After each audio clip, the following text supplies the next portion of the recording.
ജനങ്ങളാണ് എല്ലാറ്റിനും മുകളിൽ. ജനങ്ങൾക്ക് താഴെയാണ് രാജ്യത്തെ കോടതികൾ പോലും.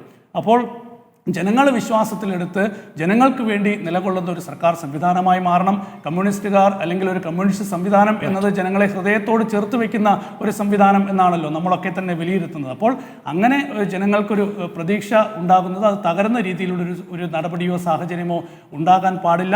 തീർച്ചയായും ആരോഗ്യരംഗത്ത് പ്രവർത്തിച്ച മന്ത്രിമാരൊക്കെ തന്നെ മുൻപ് പലതരത്തിലുള്ള വിമർശനങ്ങൾ നേരിട്ടിട്ടുണ്ട്.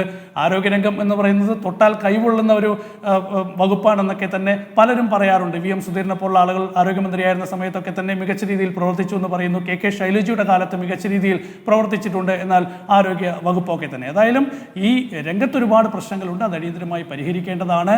ആരോഗ്യമന്ത്രിമാർ ഏത് മന്ത്രിയായാലും ജനപ്രതിനിധിയായാലും അവർ മികച്ച രീതിയിൽ ജനങ്ങളെ വിശ്വാസത്തിലെടുത്തുകൊണ്ട് അവരുടെ പ്രശ്നങ്ങൾ പരിഹരിച്ചുകൊണ്ട് മുന്നോട്ട് പോയെങ്കിൽ മാത്രമേ മന്ത്രി അല്ലാതാകുന്ന ഒരു കാലത്തും ജനങ്ങൾ അംഗീകരിക്കപ്പെടുന്ന വ്യക്തികളായി നേതാക്കളായി അവർ തുടരുകയുള്ളൂ. ഭരണം എന്നുള്ളത് എന്നത്തേക്കുമുള്ള ഒരു സംവിധാനമല്ല, മന്ത്രിസ്ഥാനം എന്നുള്ളത് എന്നത്തേക്കുമുള്ള ഒരു സംവിധാനമല്ല. അതുകൊണ്ട് ജനങ്ങളുടെ പ്രശ്നങ്ങൾ അടിയന്തരമായി പരിഹരിക്കുകയും അവരെ വിശ്വാസത്തിലെടുക്കുകയും അവരുടെ ഇത്തരം വിഷയങ്ങളിൽ ശക്തമായ നടപടി എടുക്കുകയും വേണം. അതിന് ഒരുപക്ഷെ മന്ത്രിയുടെ രാജിയാണെങ്കിൽ ആ രാജി അംഗീകരിച്ചുകൊണ്ട് മുന്നോട്ട് പോയി പിഴവുകൾ തിരുത്തണമെന്നതാണ് എൻ്റെ അഭിപ്രായം.